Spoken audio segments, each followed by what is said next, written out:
are. So thank you so much for this opportunity today. So I know our time is short, so let's get right into it. You know, as I was thinking about my talk today and what I wanted to talk about, my mind gravitated and I remembered this talk that I gave in 2012. It seems so long ago. I was asked to present at a beauty CEO summit. You know, and at the time I was the CEO of Fashion Fair Cosmetics. So I started with a description of the complicated beauty story of Black women in this country. It seems today a little bit of a benign topic, but at that point it was quite controversial because there were very few Black women in that audience that I was speaking to. And so, you know me, or if you know me, I had to go right forward. As a native New Orleanian, there's perhaps no better case study in this country to understand some of these complexities.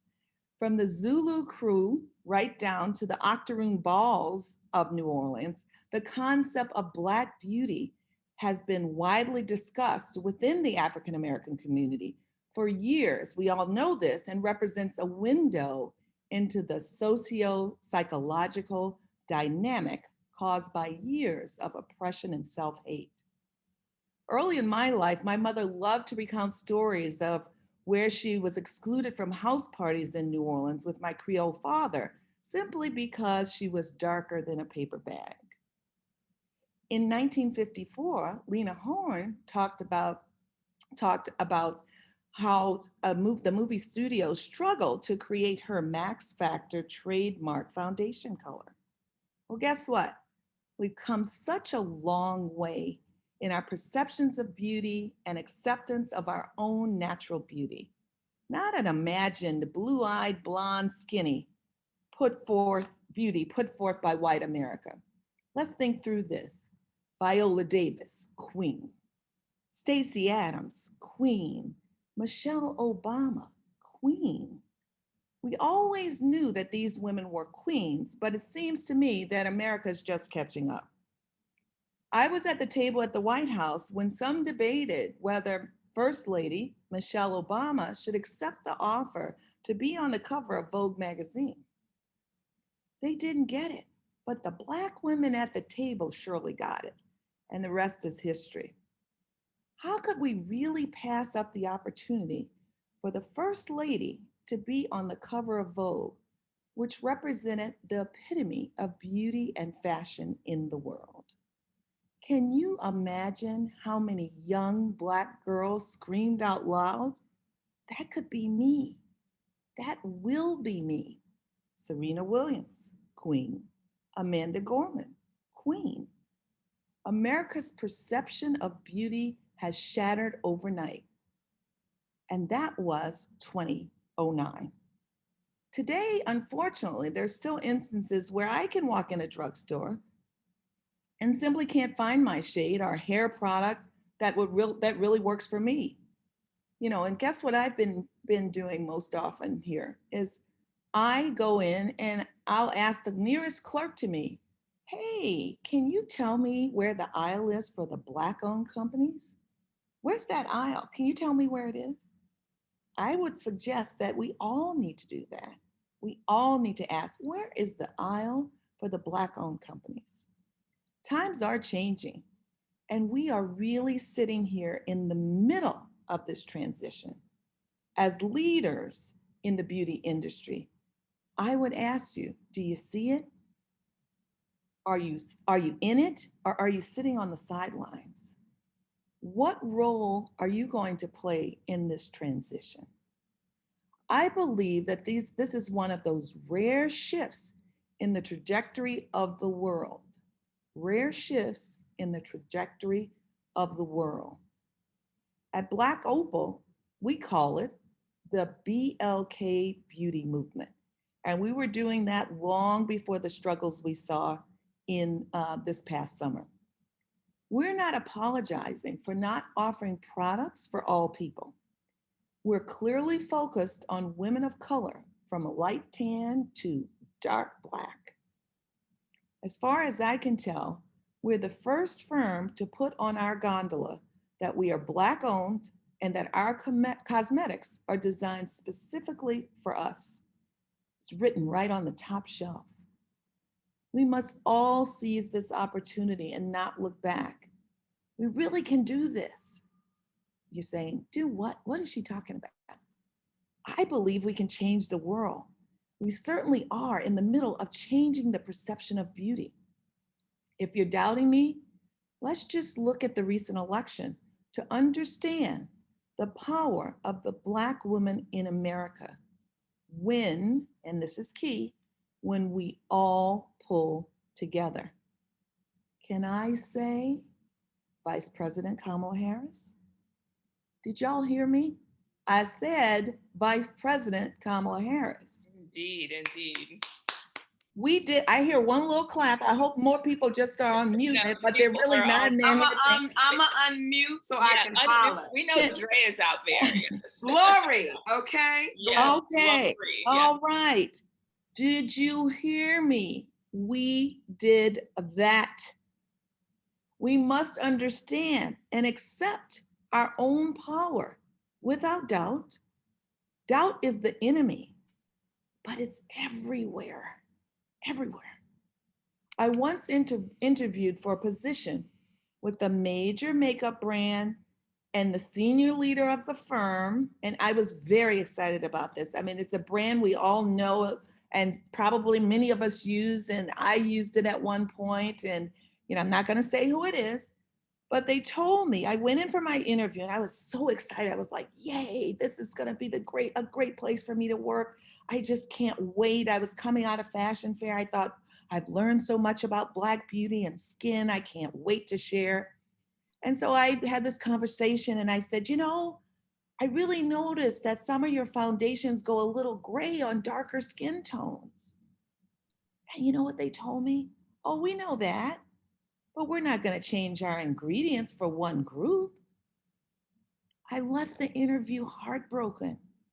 I really actually thought I had a chance to work there and change those foundations for all of us. That's what I thought.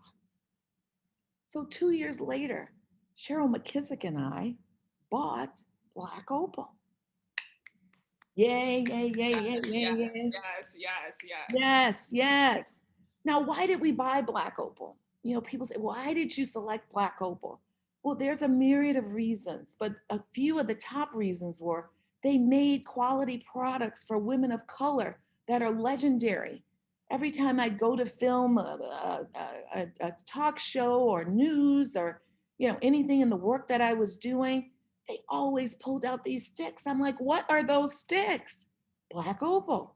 I said, really? Can I look at? Yes, you can look at it, but don't take it.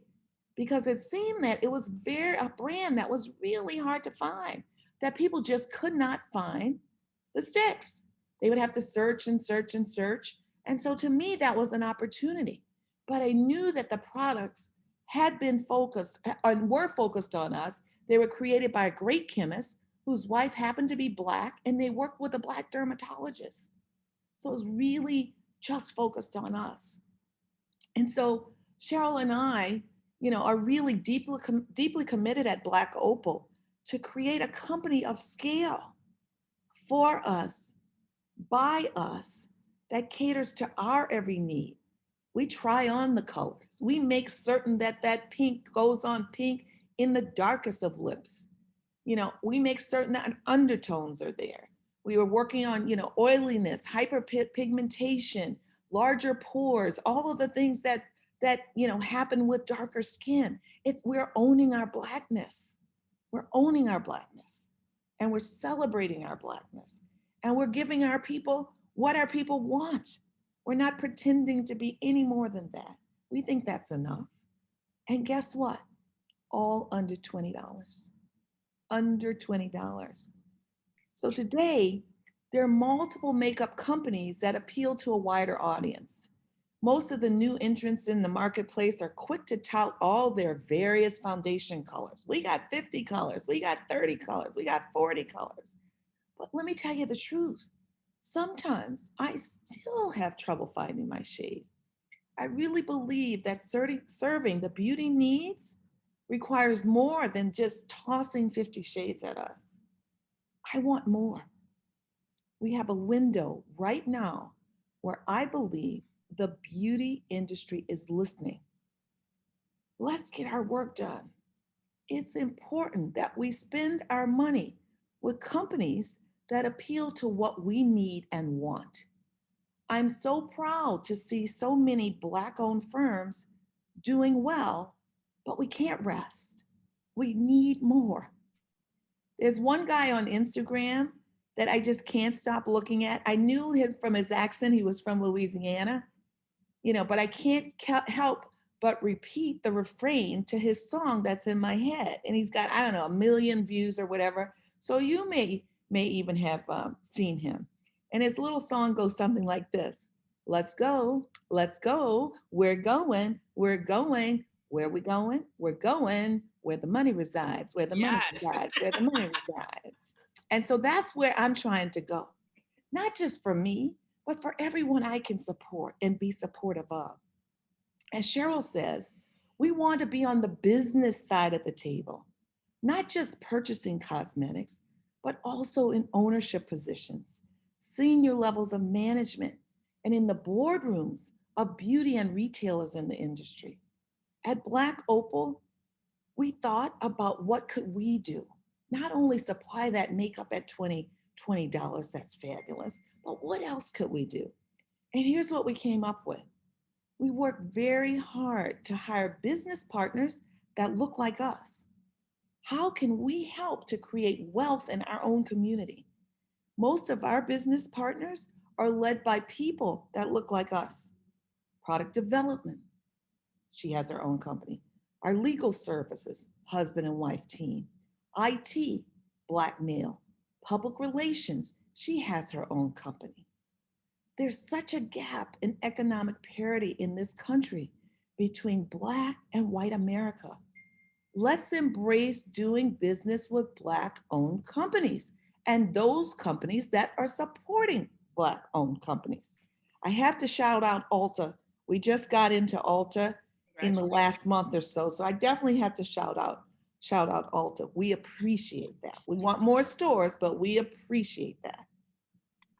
They're the same companies. Once you invest in our companies, Black owned businesses, we're the ones that are investing in our communities.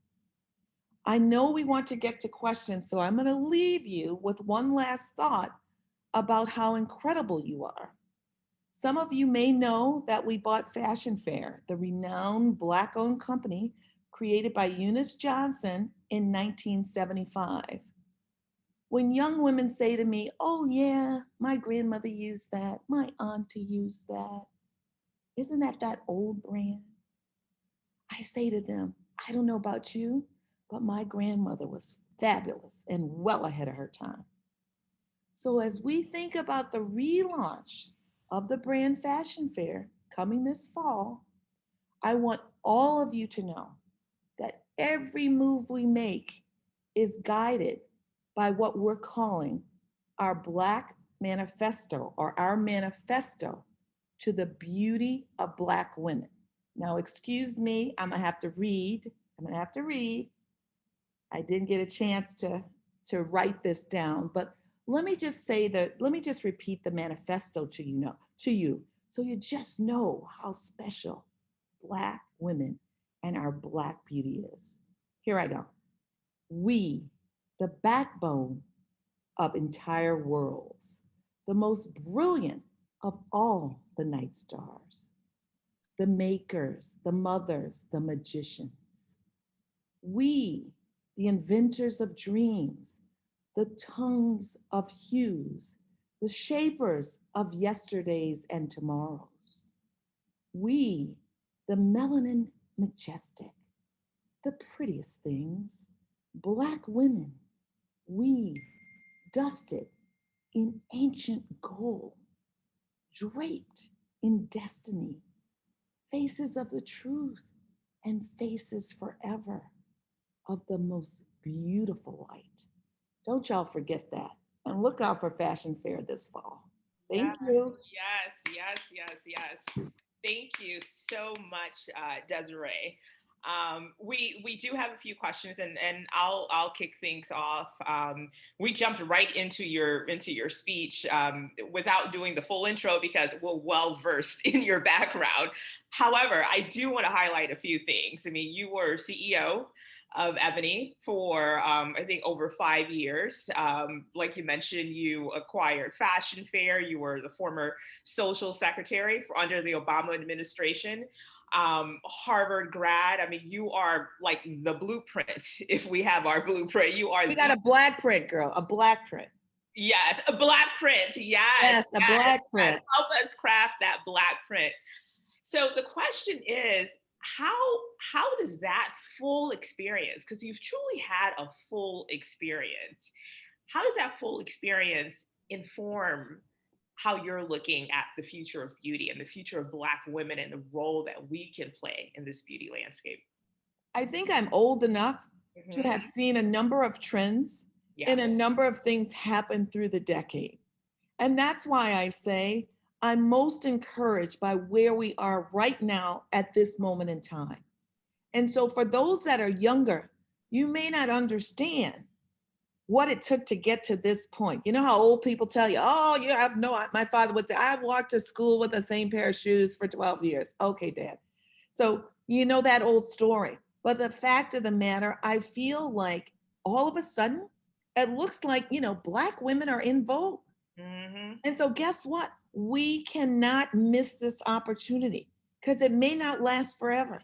It probably won't last forever. So we got to get going. We got to get moving. We got to get enthusiastic about what we see and what we can participate in. We have to feel ourselves. They say, I'm feeling myself.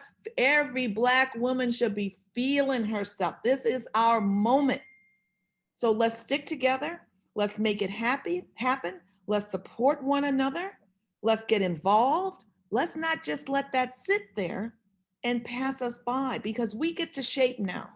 Mm-hmm. We get to be those people on the other side of the table or on both sides of the table, and they're asking for our comments. Yeah. What do you think? Mm-hmm. How can I appeal to your marketplace? I mean, America is certainly browning. We can see that. I was shocked yesterday when I saw this statistic that said only 30% of America is white males. 30%. So get in there and let's get it done. Let's call on one another. Let's not fight. Let's not bicker. Let's not criticize. We can do that in the side. If you don't like something I said, you can call me on the side or you can text me on the side. Let's not make a public spectacle. Mm-hmm. Let's work through this. It is our time, and particularly in beauty. Yeah. Everybody wants a piece of us. Everyone wants us buying their product. Everyone wants us tweeting out how great their hair product was. And there are a lot of companies out there, but the one thing that there are not a lot of those companies are not majority Black owned. And so I want to know, of the money that I'm putting into these companies, where is it going? Is it going to hire people that look like me? Is it going in my communities to support what I need? Better healthcare, better education, more opportunity, no food deserts. Where we have got to start investing in our own companies again. Excellent, excellent. Yes, and we are certainly feeling it. This is our time. And when you bought Black Opal, when you bought Fashion Fair, I mean, the community embraced you. So let's see that in sales, ladies. Yeah. Let's see that in sales. I can't do much without those sales. Yes, yes. We can't let this fail. Okay, no, it certainly won't fail. It will not fail. Let's see, one question that we have from Stephanie. So how can we get more companies to hire Black service providers, whether they're creatives, they are, in PR, et cetera? What's the pitch? What's the angle? So I think the first thing is asking for the business. And so that you say, well, I am asking for the business, but at multi-levels, we need executives inside of these companies ensuring that their companies are aware of the talent that is out there. There was just an announcement a week ago called the Black Project or Project Black or something like that by Ariel, John Rogers, my ex-husband, and Melody Hobson. They announced this Black Project where it is actually that. It is looking to ensure that Fortune 500 companies employ Black companies, Black-owned companies in the service sector. And so we need more people at the board giving out those that are really, encouraging those CEOs that diversity is extremely important, not just in who you hire, and not just in the diversity and inclusion role, but the executive committee that's running the company. What do your board members look like? What firms are you hiring? What legal firms are you hiring? Financial firms, creative firms? Who's doing the advertising? And lots of times we hear, well, I can't find them. We can find them. Did you ask us? We can tell you who they are. We can tell you who those companies are. And so I think it's got to be a full court press, and we can't settle. If you work at a firm and you're in the advertising department and every advertising firm you're working with is non-minority, you've got to speak up. You cannot be afraid to speak up. You have to say, you know what? Hey, I think that can we diversify and not just for the Black ad, okay? Not just for the Black ad. We can do majority too, okay? So you have to speak up, and you speak up and you also have a list of potentials. When you speak up, you say, oh, here, I've done my own research. Here's some recommendations I would make. We gotta feel that power. We gotta get in there and we gotta push. If we all push, the world will change. I'm telling you, my number one thing for you to take away, forget about me. When you go in a store, even if you're going to get milk, say, hey, can you show me where the Black-owned businesses are in this drugstore? Or where the Black-owned businesses in this department store or retail store? Do it. Just do it. They'll probably go, oh, what is she talking about? Well, that will get around. We have to do it. Wonderful. Well, thank you so much. I mean, I can't believe this is over already. I'm so inspired. I'm worked up. I want to go knock down some doors. Thank you. Dre, Tomi, Nanette, any questions? Well, a comment from me. I just think that it's wonderful that you're piecing our history together with your mission.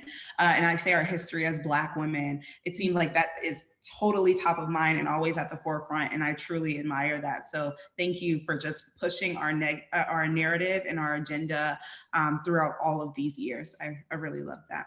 Well, I appreciate that. And we cannot forget our history. I love that color. We've got ruby. Check out our ruby in our liquid matte. I'm a fan. Black Opal, I am a fan. All right, check out those liquid mattes. They don't go off on your mask. Perfect, will do. Thank you. All right, thank you. Thank you so much, Desiree. I just want to add one thing. Thank you so much, Desiree, for all of your wisdom. I just wanted to those glasses, girl. Thank you so much. When you mentioned that people couldn't find the Black Opal 6, I've been a makeup artist for over 15 years, and I've had them in my kit as long as I can remember. But I used to have to keep my clients from trying to steal them out of my kit. So I just want you to know that we're gonna make sure they get them in their hands, because I'm tired of them taking them from me. But it's worked, and it's such a diverse product and such a versatile product, and not just for tone, but also for texture. So I really appreciate all that I've been able to, the artistry I've been able to employ with your product. So I just can't wait to see it just go even further. Wonderful. We're at Walmart, CVS, more CVS coming, Rite Aid, and Target.com, Ulta.com, and we're in 100 Ulta stores. Wow, congratulations. And Ulta is on the call right now. Yes, Ulta. We are saluting Ulta. I'm running over there today to see what's happening at the one on Michigan Avenue here in Chicago. Yes, I love it. Well, thank you so very much. You're welcome. You guys have a great conference. Yes. Have a great conference and enjoy. And thank you for listening. Thank you. Thank you so much. You're such an inspiration. Thank you. Bye-bye. Bye. Wow. Well, that was amazing. So Nanette, I will transition to you because we're prepping for our next session. And by the way, I'll go ahead and say this. This is our first webinar. So we are trying to be as smooth as possible, but show some grace. Show us some grace. And shout out to everyone who's tuning in right now. The number keeps growing. So thank you. All right, Nanette, it's yours. Awesome. So we were going to have a break, but I really feel like we can just keep it rolling into our next session. I think the momentum is here with the tone set by Desiree. So I do want to introduce our next session. And the next session is called The Future of Retail. And Angel Beasley is here on the call. That's going to take us through a presentation. But before I let her do that, just a quick intro on the session and Angel. So for most brand founders, navigating the retail landscape is a complete minefield. And in this session, Angel, who is the merchandising director for specialty hair at Walmart, will take us through her advice for brand founders and how to meet the demands of a changing consumer landscape and prepare to launch, and more importantly, win, as Desiree mentioned, at retail. Angel is a self-proclaimed retail enthusiast, and as the merchandising director for specialty hair for the #1 Fortune 500 company, Walmart, she gets to lead her team to flex their innovative and analytic muscles, delivering business results in an ever-changing retail environment. She uses that passion for hair and beauty to manage a billion-dollar business while pushing for equality down the hair aisle. And so now, welcome Angel Beasley to take us through the session of the future of retail. Hi guys, I'm so excited to be here and absolutely inspired by Desiree. We get the pleasure of working with her at Walmart, so it's good to see her growing to own Fashion Fair. I'm going to take a second to share my screen. Hopefully I'm able to do that. I don't think I have the ability. Can somebody allow me to? Oh, there we go.